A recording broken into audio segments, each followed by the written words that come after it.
Hello, my name is Fraser Simons. This is my channel, Springboard Thought.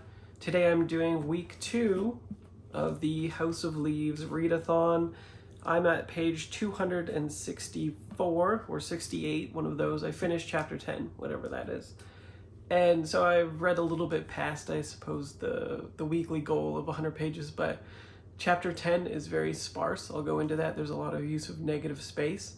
So it read quite quickly. It was probably like a 20-minute read, whereas the chapter before it, chapter 9, was like hours long, maybe, to get through, or an hour or 2 maybe to get through, because I was Googling and going quite slowly and trying to figure things out, and the layout takes you on a trip. So we'll start with summary of those 2 chapters, or 3 chapters, I suppose. What happens is, from the point that we left off, in which Davidson is quite angry and marginalizes his wife from his life, basically, because of that anger. They are not communicating properly, speaking well of each other. And there is a line in the sand drawn that if Davidson enters the maze or the hallway or whatever you want to call it, that their marriage will be generally over. She's going to leave anyway.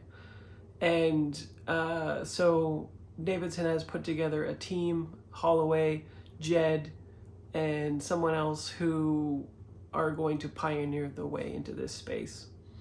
And I was talking about how my theory was the space is reflective of Davidson in a colonizing kind of way. They set down roots, and the roots took hold of themselves. And so it's a reflection or a mirror of Davidson. And then so far this seems to hold up fairly well. On the Johnny side, we learn that he has trauma from his mother. She burnt him with pan fire grease. For some reason, I think the pan was falling and he tried to catch it. And the grease got on his arms, and that's why they're so brutally messed up. And he uses story to obfuscate this. And he has very much internalized this idea of trauma, and the letters from his mother seem to correlate to the literalization of his trauma and a trauma response around it. But the bunny thing is relevant, which is why I bring it up again. As the story continues, Holloway and his team pioneer into the space, and of course the dimensions change quite a bit. They found that they have bitten off more than they can chew. And the caches of supplies that they have, as they turn back after the prescribed amount of time, I think 5 days, they find the caches are destroyed. The markings that they have been leaving on walls and such have been also destroyed. And I think the further that they get back into the place, the more messed up they are, kind of telegraphing that it's entropy. And it's suggested by Jed that things don't last in this space. It's a liminal construct in which, if it is not thought of frequently, then they seem to just disappear. Literally, like, parts of their gear are falling apart. Their boots are like duct taped together at some parts. Their backpacks are falling apart. And then, like I said, the things that they leave behind that mark their present are being systematically destroyed as well. And so the only thing they really have is that fishing line of steel something that lead them back, but then things get messed up.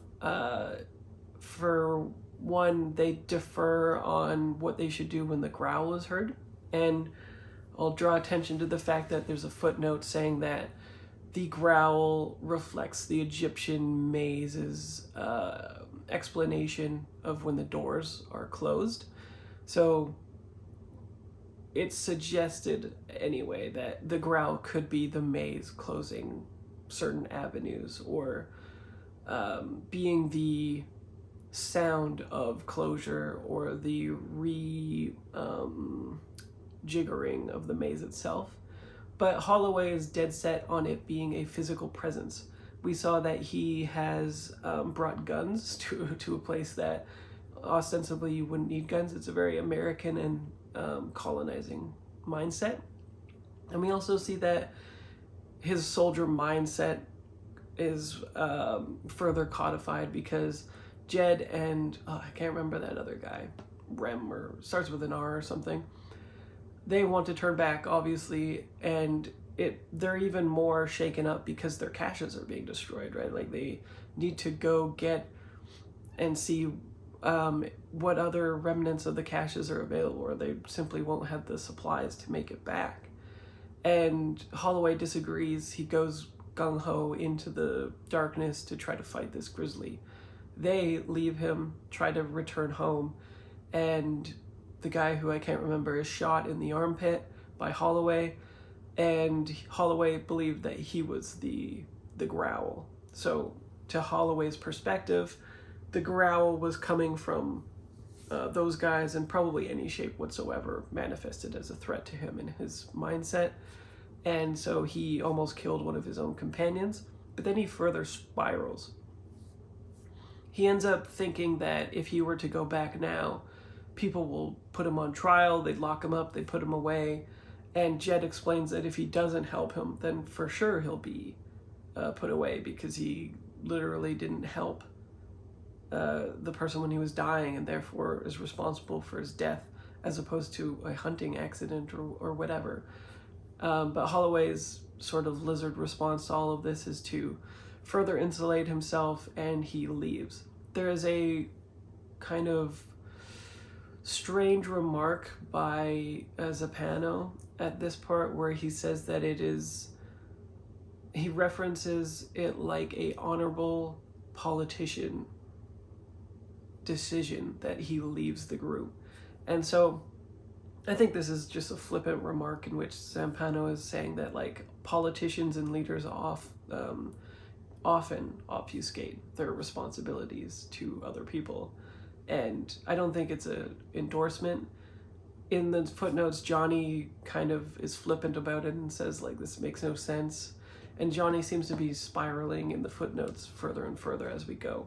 But I'll just compartmentalize each of these so that it makes sense and I'm not bumping around from the different layers. Eventually what happens is Jed and unnamed person end up having to run away from Holloway even more, because Holloway returns and tries to kill them. They get so further into the maze, though, that they have no idea where they are.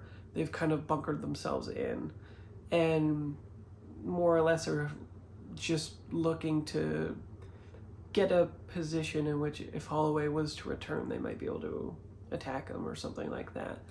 Whereas the other guy, too, Jed is having trouble moving him, and I think is just tired and exhausted and can't bring him further into the maze. And they're still ostensibly days away from getting back, because they have found that time has elongated, and they were thinking it would take merely hours to get to a cache that took days. They're completely exhausted. There's a lot of text talking about how navigating a maze is an act of labor, which was actually really fascinating, I thought. The maze takes an amount of effort that is proportionate to solving it, and it is extracting a sort of energy, possibly, from the people who are navigating it at the same time. So it's kind of like a weird relationship, an asymmetrical relationship. Meanwhile, Davidson is not hearing from them on the electronics, and after a certain amount of time, it's agreed that they are going to go in after him. And Karen, of course, is pissed off about this, but we hear no more of that at all. It shifts into solely Davidson and how he is framing the shots and his acumen at doing all of this production quality after the fact. The disabled veteran guy who's in a wheelchair, as well as Tom, his brother, goes in with him, but Tom finds that he just simply can't go into the maze whatsoever. He decides to wait for them, and it also is when we find out in these sections where the maze is reflective of the person who is navigating the space. The leader generally seems to dictate in what form the maze is taking. And when Navidson enters, he finds that everything is truncated. So they thought it would take days or something to go down this staircase, and it takes him like 20 minutes. And it's reflective of the scout mindset within Navidson, I think. And so when he wants to explore spaces, he was a war photographer. He's got lots of I wouldn't say courage, but he is very confident in his maneuvering, his physicality, and his general sense of direction and selfhood, I guess, in a way that Hollywood or Holloway does not. And so Navidson ends up being able to find Jed and Unsaid Man relatively quickly. He finds them barricaded in a door, and he breaks down the door, and Holloway, we don't know it is Holloway, but ostensibly, at least in my mind, there's a figure of a hunter with a gun that is shown to them, and all of the doors behind the hunter begin to close. And I think that's where we let off then. And basically they're essentially trying to run away and get the wounded guy back. And we close there. Johnny's side of things, we digress even more into sexual stuff. He does end up forming a sort of casual friendship, camaraderie, neutrality with Thumper, who seems to have no real interest in him physically. It is very much a like maternal paternal type of situation in which she thinks that he's like an okay guy, but clearly like relegated him to a different kind of relationship. And she's also seeing somebody else, and he finds that it's fine for him to be speaking about her and her relationship in a sexual way, and he reciprocates. And so I think there's even more underlining to the fact that it is a maternal relationship that he is looking from her, even though she is the object of sexual desire, ultimate sexual desire for him. And so he sort of cascades unknowingly into more sexual relationships. He finds a reference to Natasha, who in an appendix has some poems written about her that's very like endearing, lovingly, a similar maybe paternal-fraternal relationship, except that it ostensibly looks again like Thumper and Johnny, like it would be a sexual relationship, a sexual love, but appears to not have been so according to her, really. And he and his buddy Lude go to one of their shops, again, like a bar, I mean, and Lude meets a girl named Natasha, and a poem that was codified, written down by Zampano for Natasha, ostensibly to be put into this appendix here, is used as a wingman kind of thing to try to get this girl randomly who's named Natasha to like Johnny. She has a boyfriend already, and they end up leaving.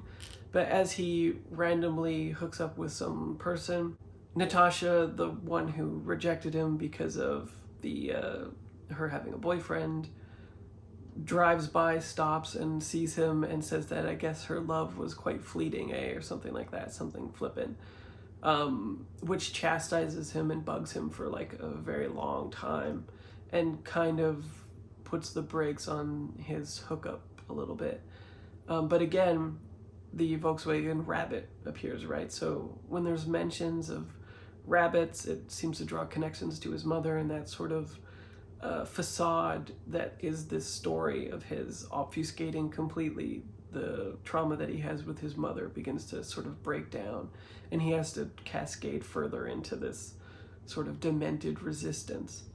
And so he ends up also meeting another person who was one of Zampano's companions, who has done a little bit of work on the book and is responsible for some of the references and whatnot. and they have a sexual encounter as well. And he seems to end up taking a lot of solace in sleeping with these women. In the books, it's called fucking, and the word fuck seems to have a lot of symbolism, power to it. There's a part early on in chapter 8 when there's breaks, and there's an SOS code that is in it. And so if you break apart the paragraphs where there's weird spacing and dots there, you can reconstruct a Morse code, and it often says fuck, but it also says button sometimes. And right after that, we get to the part in which the Navidson crew are finding that all of their stuff is disappearing into the maze, and some of those things were buttons. So there's an intertextuality that's happening where it's suggested that Johnny's text is affecting the other, and there's a reciprocation there. And so there's a lot of talk about, say, can Navidson House exist without the experience of itself? Is it possible to think of that place as unshaped by human perception? And there's a note here too, as was already mentioned in chapter 3, some critics believe that the house's mutations reflect the psychology of anyone who enters it. Dr. Hoagland asserts that extraordinary absence of sensory information forces the individual to manufacture his or her own data. Ruby Dahl, in her stupendous study of space, calls the house on Ashtree Lane a solipsistic heightener, which makes a lot of sense and feels like my sort of theory of Navidson, that internal maze being Navidson. And it does seem like, I still feel like it is even more pronounced than that. I still feel like the maze is literally mapping the interior of Navidson, and that is why it was and is responding to him such as it is, and why Holloway, the through line for him being the soldier mindset and creating those own circumstances and those obstacles for him and not being able to negotiate it like Navidson, does still make sense because it's a foreigner navigating a foreigner space, basically. And it is sort of reflective of the process of getting to know anybody with a different mindset than your own, in a literal sense of it. So I don't know if I completely buy into this notion that the maze is merely a reflection of absolutely anybody trying to navigate it. For one, there's multiple people in it trying to navigate it. But also, it feels more like the presence of the maze itself being a reflection of Navidson having colonized the place and it making space for his actual trauma, and then giving a space for him to actually go into the space created to navigate it, is more substantive to me than just saying that merely anybody that enters a space perceives it differently. And then, so interestingly, with Johnny's story, where we pick up and where we kind of end off, is he then meets Haley, who leaves a number on his machine, and he doesn't think that he's ever met Haley before. They end up sleeping together, of course they do. And she tells him about the time in Texas where they met but didn't sleep with each other, and she's getting married in a little while and wants to sort of work that out of her system. And then he tells her he's never been to Texas. He wakes up alone. Haley has ended up leaving because she asserts that he has been screaming and stuff. And he hears that on a radio show, I believe, where she talks about how she slept with this guy who freaked out, and she feels kind of bad for leaving, even though he was having like a moment and whatnot. And this spirals Johnny even more, in which he thinks that these encounters of sex have been sort of sating his wildness and his manicness in his head, but seem to just only make it so that he's not aware of it, because when he's sleeping it comes out anyway. I'm too far from here to know anything or anyone anymore. I don't even know myself. And then it says, following the release of this first edition over the internet, several responses received by email, including this one, and it's ostensibly Haley saying that he was very sweet, very gentle, and kind of crude. And he said something mean about her breath, but otherwise they had a pretty good time. He said the nicest things about my wrists. I was sorry to hear he disappeared. Do you know what happened to him? So then I wondered, is Johnny's story going to persist? And he does still intrude sometimes into the next chapter's narrative in the footnotes, but very briefly. It's like he's receded, essentially. Once he knows that the sort of resistance that he puts up with this sexual facade is not saving him, it seems like he is unable to even intrude into the space of Zampano's work anymore, which I find very interesting. I talked a little bit about perhaps the house existing as a writer's exercise at a meta level, and I don't think I brought up the fact that I think Johnny's narrative itself is resistance. There's a notion in writing, which I'm very aware of right now, that there are an accumulation of things in your life that make it so it is difficult for you to write, whatever it may be. Number one on those things usually is masturbation, sex, sexual thoughts, sexual desire, but there's also small things like people living with you and having a small space in which to work, and everything that can be lumped into resistance to writing is put in there. And of course it's very subjective for every person.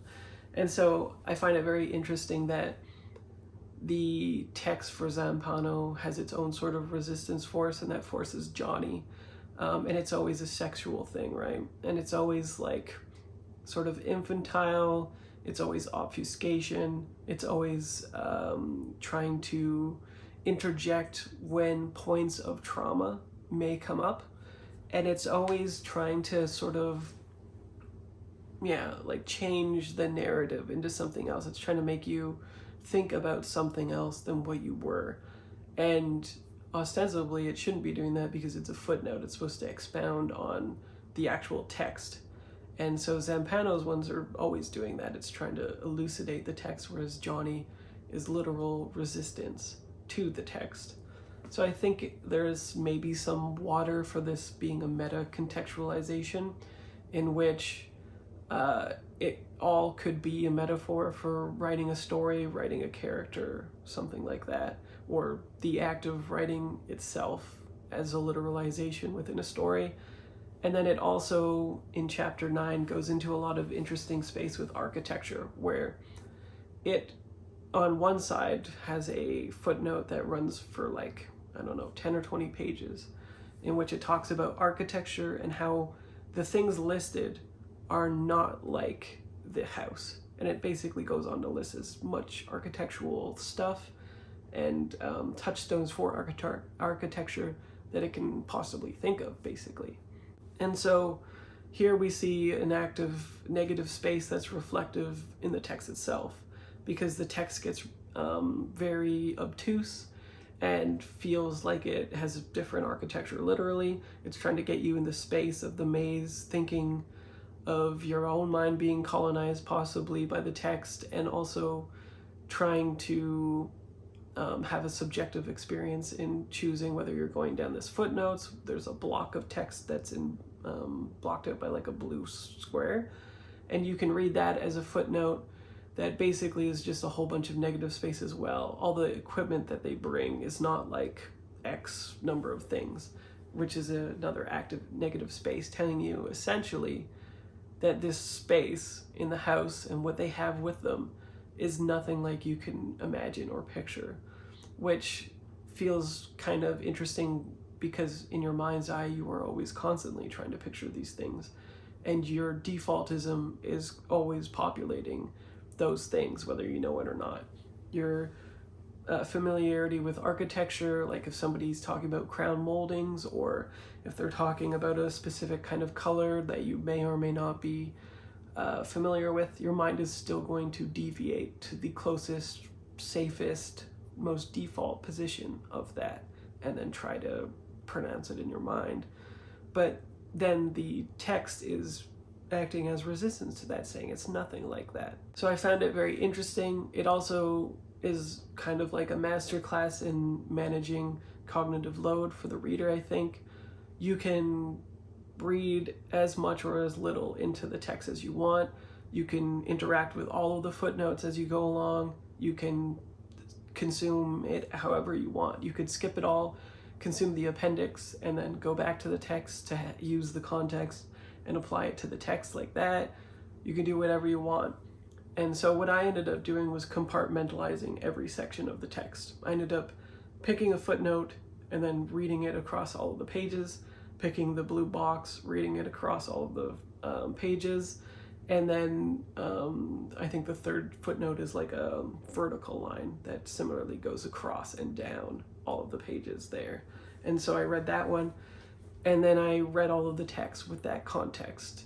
And I thought it was helpful in thinking of it as a literal architectural exercise where form meets function. And then interestingly, in the last chapter, chapter 10, it becomes an exercise in negative space where it removes all of that. And all you have are these small snippets of what Davidson is doing, but it becomes a pacing mechanism, basically, because where it's presented on the page, whether up high or low, or one sentence across 2 pages in a double page spread, or whatever kind of alignment you could imagine is probably there, even like a scatter shot kind of thing, your mind has lag time interpreting this.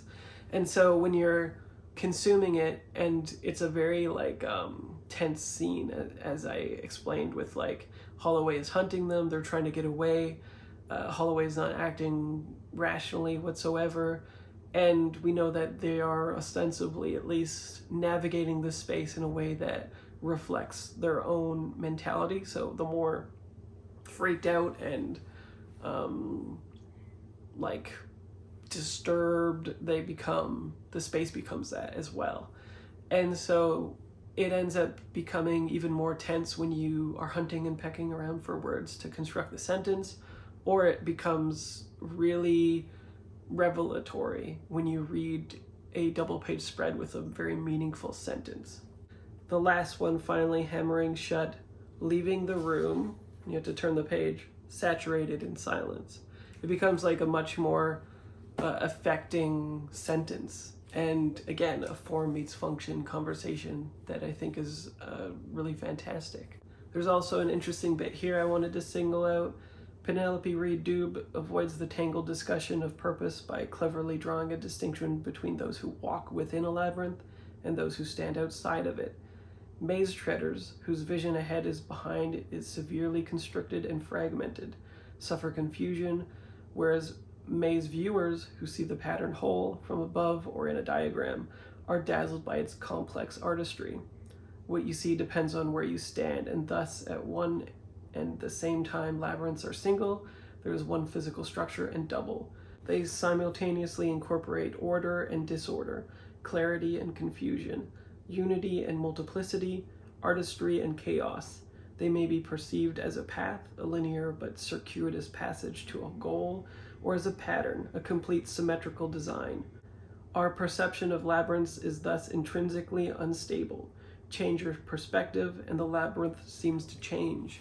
Which makes this also sort of a study in subjectivity, something that is basically like my catnip for reading, so I'm very much enjoying this. When I design my own games, it always has very high subjectivity, which either makes people very glad or makes them feel like the text is very obtuse and annoying and should be more clear.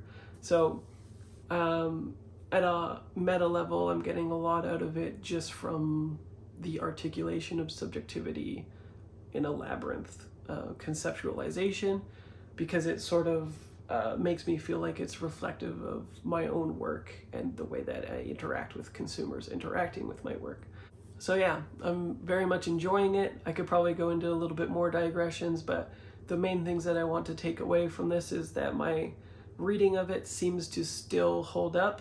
I'm still not sure about it being a reflective of a writing exercise in the same way that Inception is a movie about making movies. This could be a book about making books. There being really no difference experiencing a movie in the mind people who don't have a mind's eye obviously are not going to come away from the book thinking that.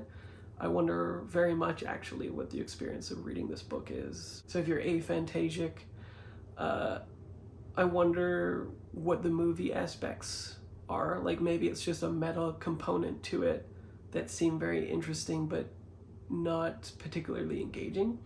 Whereas for me, there's very little difference between consuming a movie and consuming this text, especially as it has gone aside and gone into great lengths of explaining what sound would be like in the movie.